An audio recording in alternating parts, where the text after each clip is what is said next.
It is a dark, stormy night in an Indian village. In the forest, a rain-soaked tiger is desperately searching for shelter. At the same moment, a frustrated, drunken potter is stumbling through the mud looking for his lost donkey. The tiger crawls under the thatched roof of an old hut to stay dry.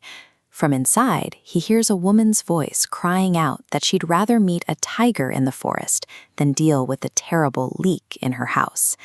The tiger is baffled. He's the king of the forest, yet this woman is more afraid of a leak than she is of him.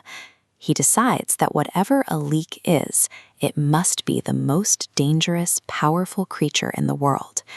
This fear changes how the tiger processes everything that happens next. Because he expects to meet a monster, he is already prepared to submit before the potter even arrives. When the potter finally reaches the hut, he sees a dark shape huddled by the door. Blown by the wind and blinded by palm wine, he assumes he's finally found his donkey. The potter doesn't hesitate. He kicks the animal, beats it with his hands, and screams for running away in the middle of the night. The tiger is paralyzed. He's certain this violent, shouting creature is the leak the woman was talking about. He's so terrified of being killed that he allows the potter to tie a rope around his neck and ride him back to the village.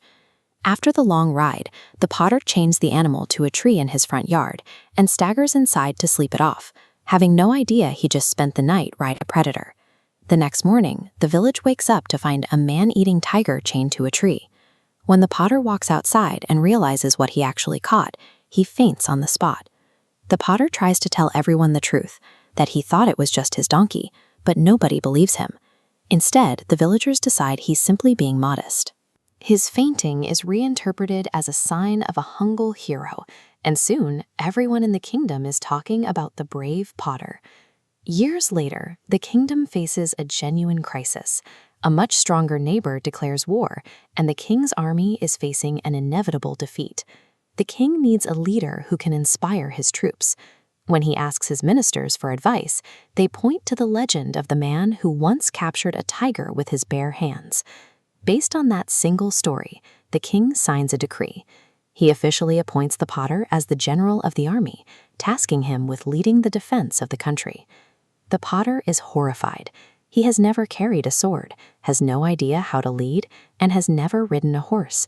He's convinced that his fake reputation is finally going to get him killed. He is now trapped by his own myth.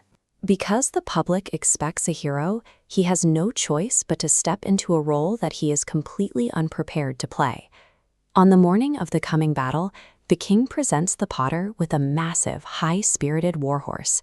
The potter can't even reach the stirrups. He has to use a wooden bench as a step just to climb onto the animal's back.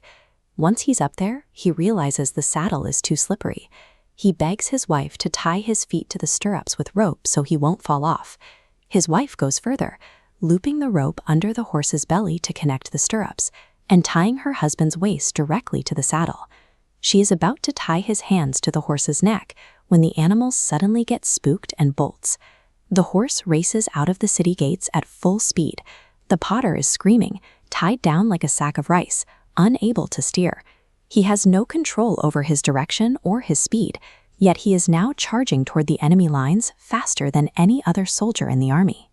The horse gallops toward the enemy camp, leaping over fences and streams. The potter is desperate to slow down before hitting the front lines. As the horse thunders past a young tree, the potter reaches out and grabs a thick branch, hoping to anchor himself. But the horse is moving with too much momentum. Instead of stopping the horse, the force of the movement rips the entire tree out of the ground, leaving the potter clutching the trunk. From inside the enemy camp, the sentries look out and see a lone rider approaching at a terrifying speed.